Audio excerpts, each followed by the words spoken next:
The cause was usually the punching of holes through the firewalls and a lack of well thought out upgrades and equipment additions. Darn it, even just typing a comment, my mind reverts to security consultant move.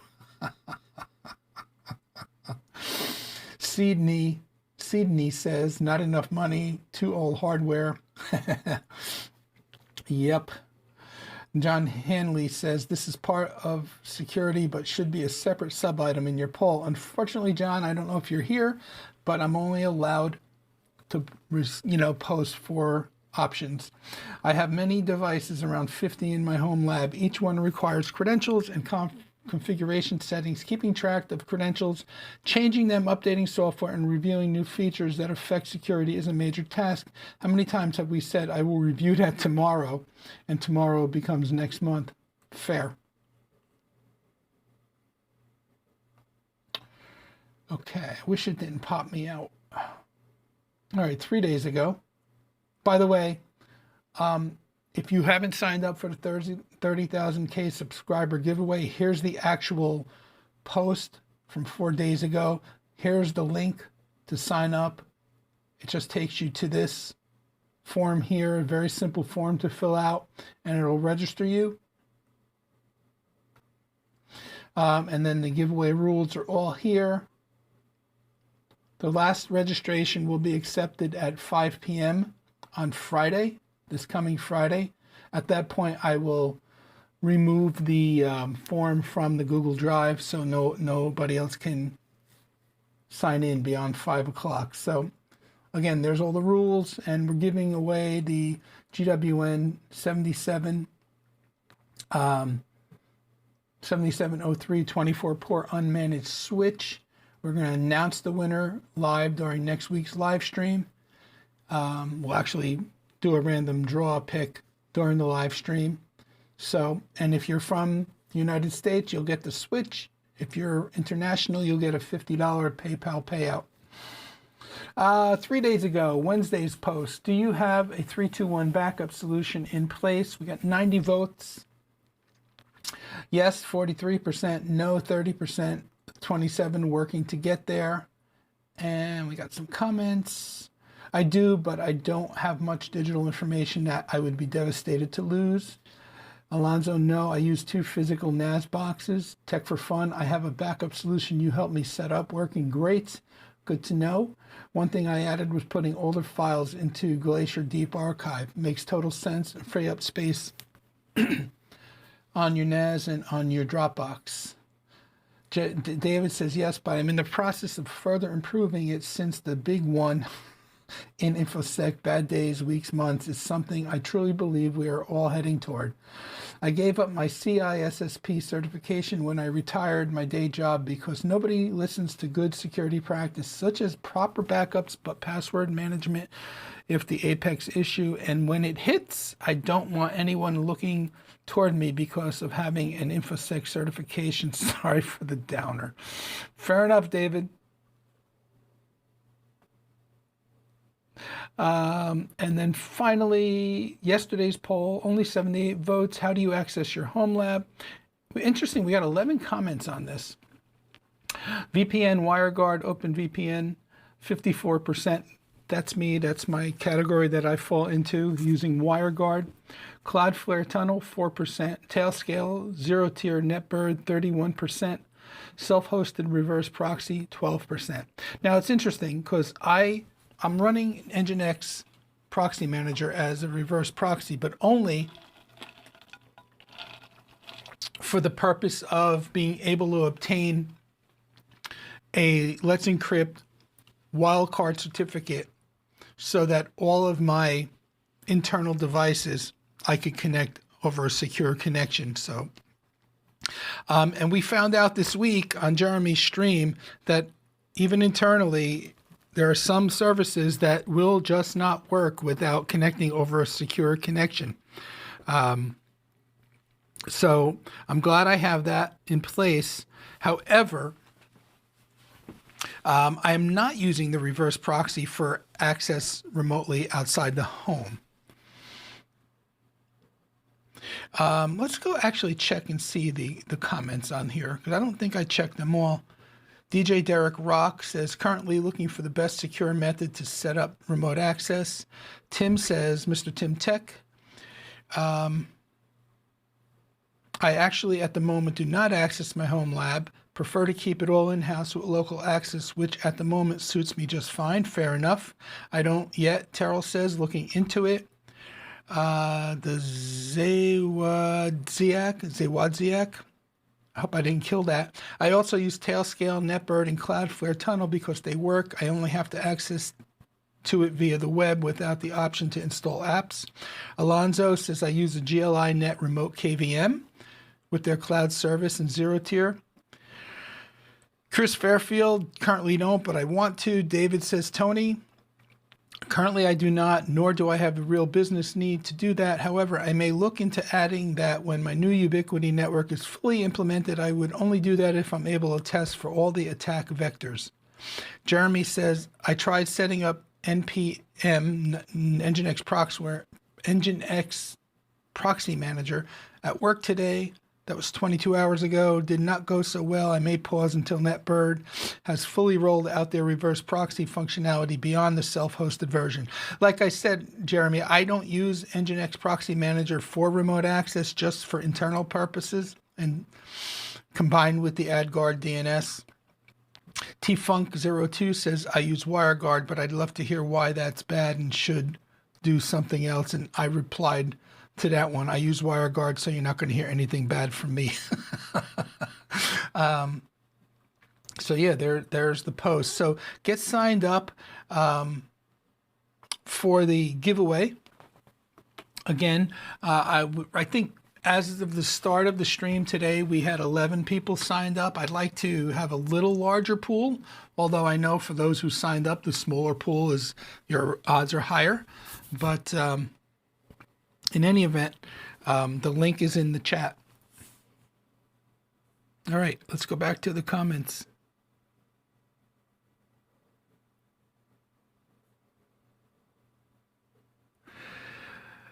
It was on the news, LOL, felt weird.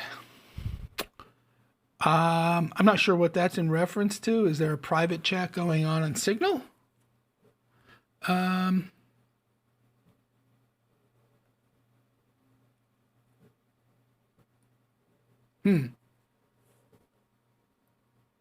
I guess I'm missing something. I own Delta 2. I have a EcoFlow system. I think I have a smaller one. River series, I think. Mr. Tim Tech, Alonzo, and me too now. Sorry, got you guys checking your batteries on your UPSs. That's awesome. Delta 2 is a lot cheaper. I have a NAS. Ernesto, my favorite tech, welcome.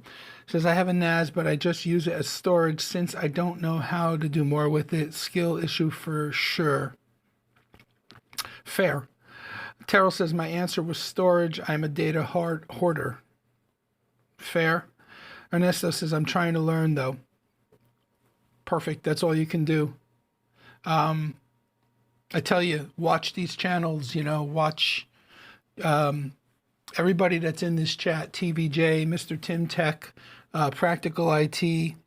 Every once in a while, Tech for Fun pops a video on the Capture the Concept channel. That's, all great resources. And if I missed anybody that's here, I apologize. So, Mr. Tim Tech, agree, learning something new every day, even small things, is also an achievement. Yeah, like I was so excited this week, even though I was pissed off about the power going up and down, up and down, up and down. The silver lining at the end is I had to figure out how to take the resources on Proxmox that were in HA mode out of being disabled. Like they had a big X next to them, next to each one of the VMs after all that. Yet all the other VMs, if I started up, ran fine. It was just the ones that I had designated and set up for HA. So, a shitty experience, but I actually had to do some digging and figure out how to get those reset. So, and I did. So,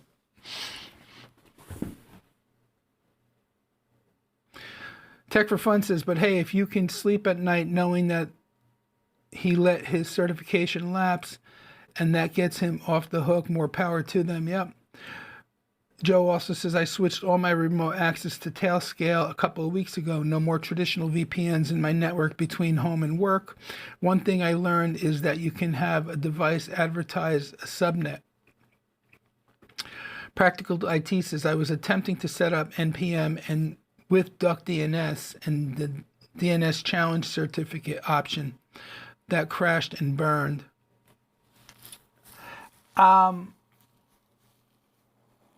I think, if I'm understanding you correctly, in order to get the certificate option working, now I'm not sure with DuckDNS, but with AdGuard, and then, well, with NPM, you have to actually get an API token from Cloudflare when you're setting up the certificate option.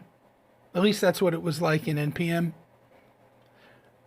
I was saying, check out the Delta 2 versus the Delta 3 you were looking at. Do that in a sec. Hard when you read the chat so far after the topic. Yep. Hey, DJ Ware, welcome. Hey, Tony, and finally broken free. We'll catch the recording. Absolutely. Appreciate it. Hope you're doing well, my friend.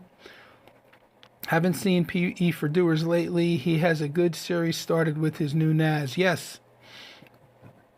Grace says, yeah, HA failure. You can go into each HA resource, just restart the count, the number of times you will try to bring them up.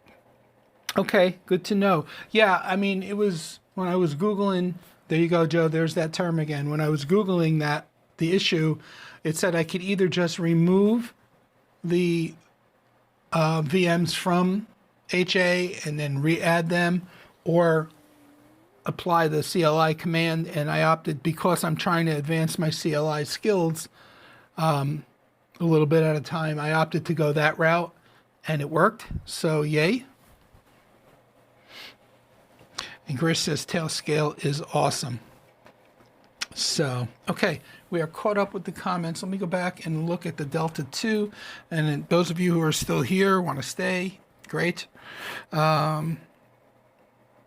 Let's see, EcoFlow.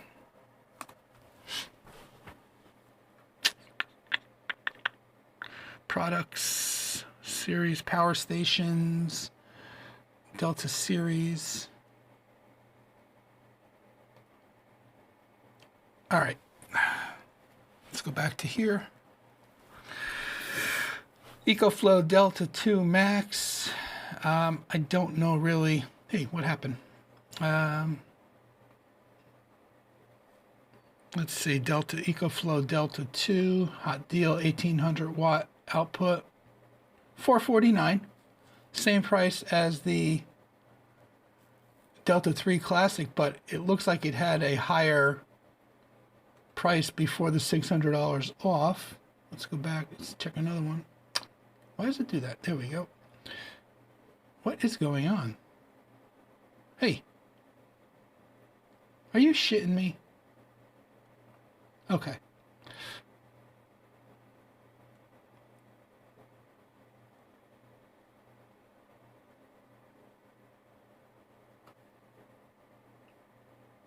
All right, I'm either retarded or, there we go.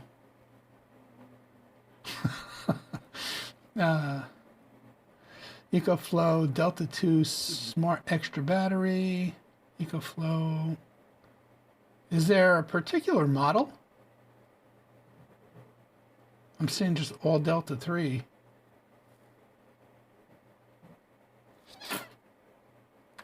Joe's saying check on Amazon. Okay.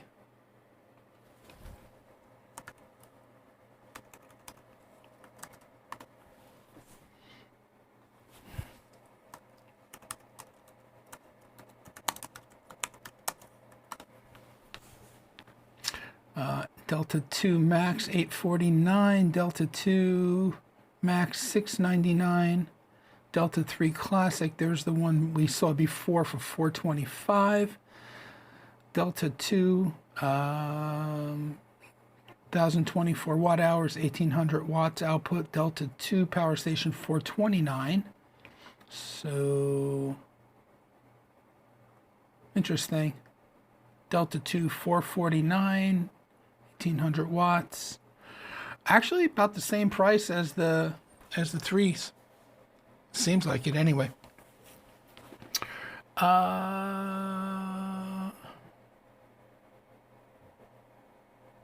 Lonzo says, I like the GLI net device, one to my PC. Yep. What was I like when I was like, what am I, an idiot?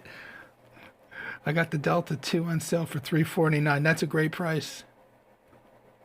Hey, Tony, I'm curious. Press the button on your Hollyland to go into noise cancel. Oh, the switch kicked up. Let me, before we do that, and I'll press the button. Hold on. I forget which one it is to go into.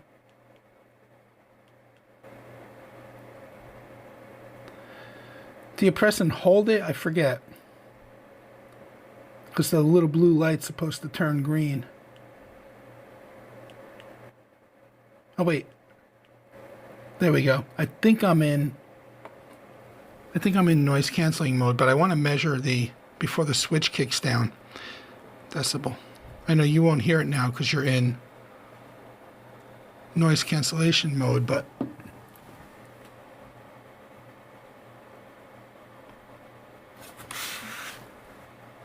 nothing plugged into the switch.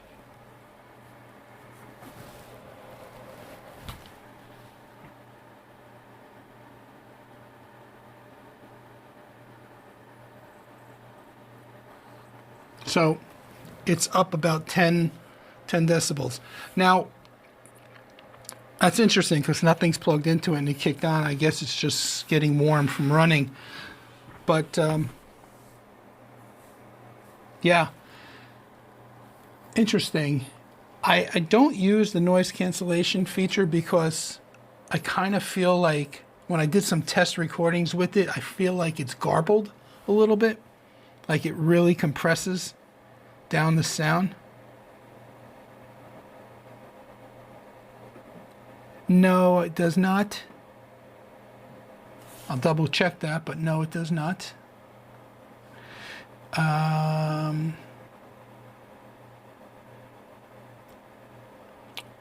that would be up here.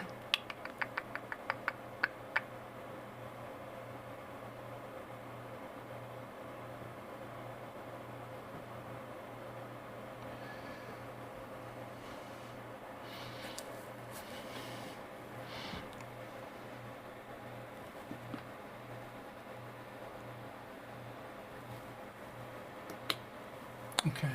I just had to figure out which camera it was. No, it does not. But camera 6, which is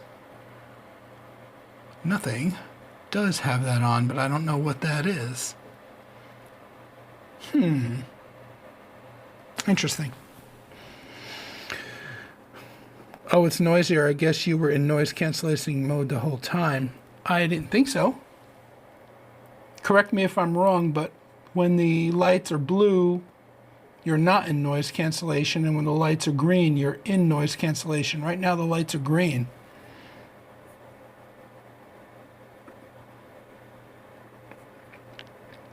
And Alonzo's saying management port on the EcoFlow. I believe it's just management through an app, if I'm not mistaken, through a mobile app.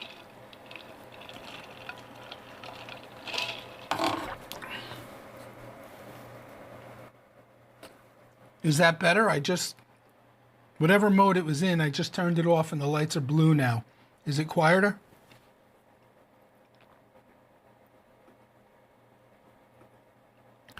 Yeah, I didn't touch anything. That's weird. Well, you know what? Hold on.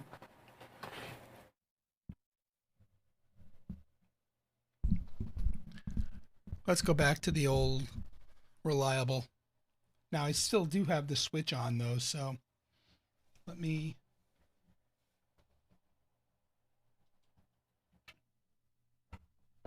fire down the switch.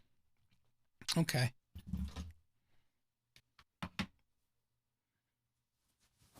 Yeah, I thought green was noise canceling as well. Interesting.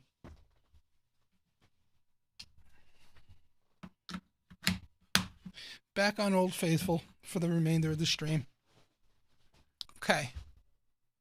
Volume okay. Let me check the levels with Old Faithful. Check 1, 2. Check. Check. Test. Okay. Chris says because everything got louder. Interesting. Yeah, that's better. Yep. Thought the same thing. Yep. Well, you got to understand, Grish, with me, it's Murphy's Law. If something's going to go wrong, if there's something to go wrong, I will find it. I've told this joke before. I'll tell it again. I'll clean up the language, replace the words yourself. But if it was raining,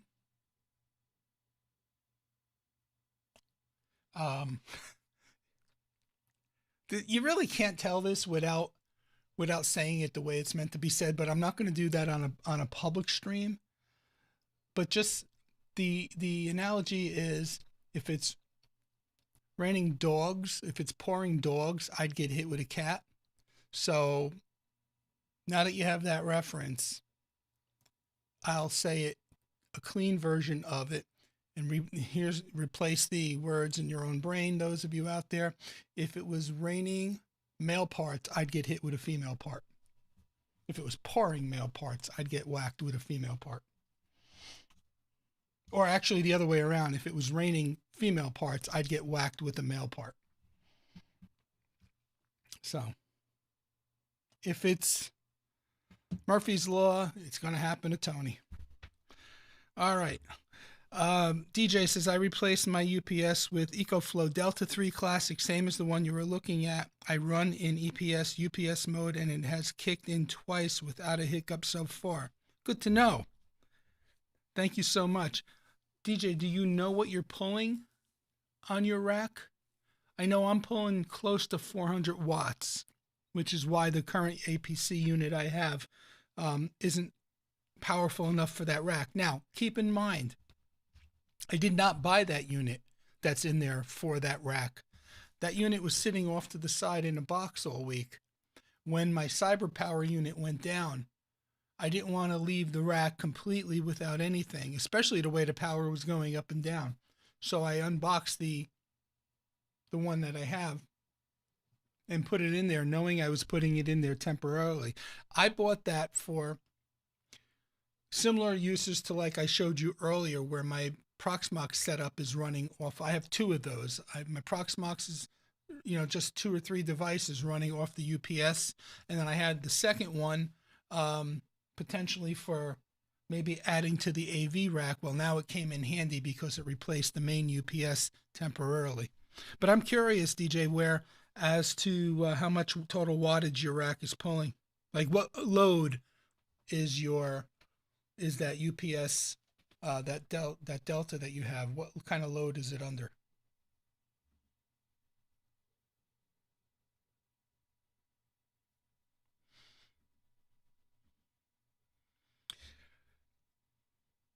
Glad you switched around the analogy. Was starting to question. Yeah. Yep. And there we go. About 350 to 500 watts if you bring up. Okay. Gotcha.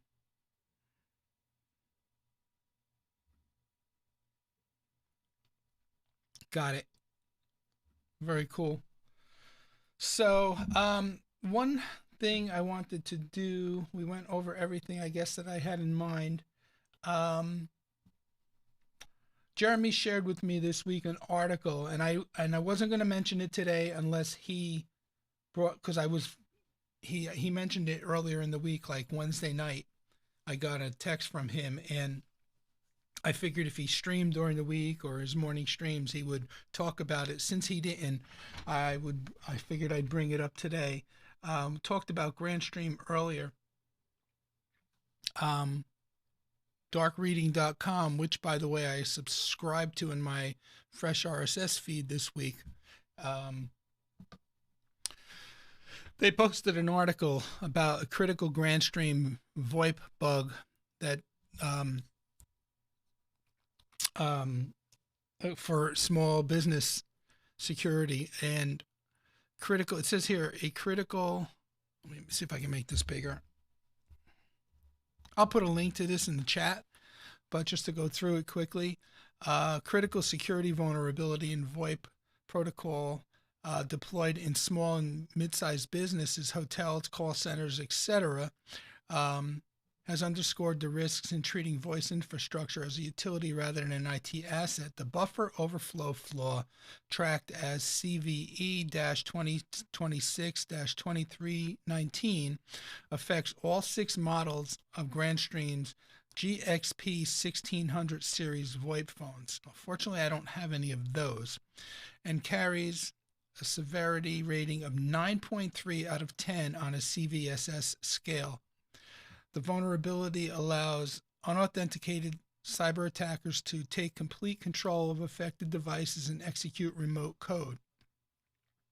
Grandstream did release a patch in the beginning of the month, so it's curious. So I'm glad Jeremy shared that with me. I'm just going to shorten this URL.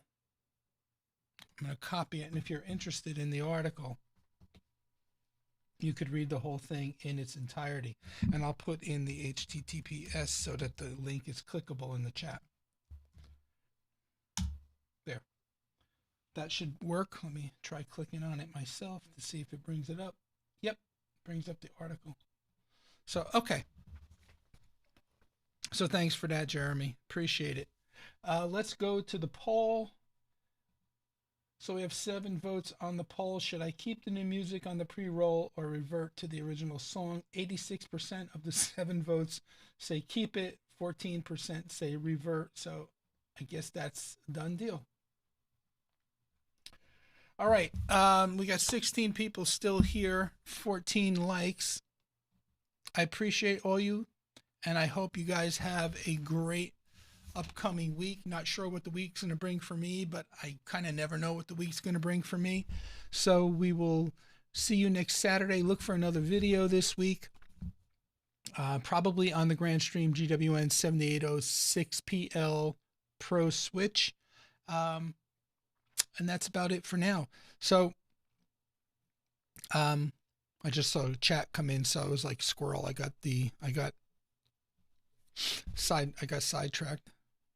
No problem. It completely slipped my mind to mention that. Yeah, and since you found the article, I wanted to give you the courtesy of talking about it in your own streams. And when I realized you didn't, I figured I would. So anyway, thank you, Grish. I appreciate it. You enjoy the rest of your weekend. Everybody have a good rest of your weekend. And I will see you guys all during the week in the video. And next Saturday to pick the winner for the giveaway. Take care.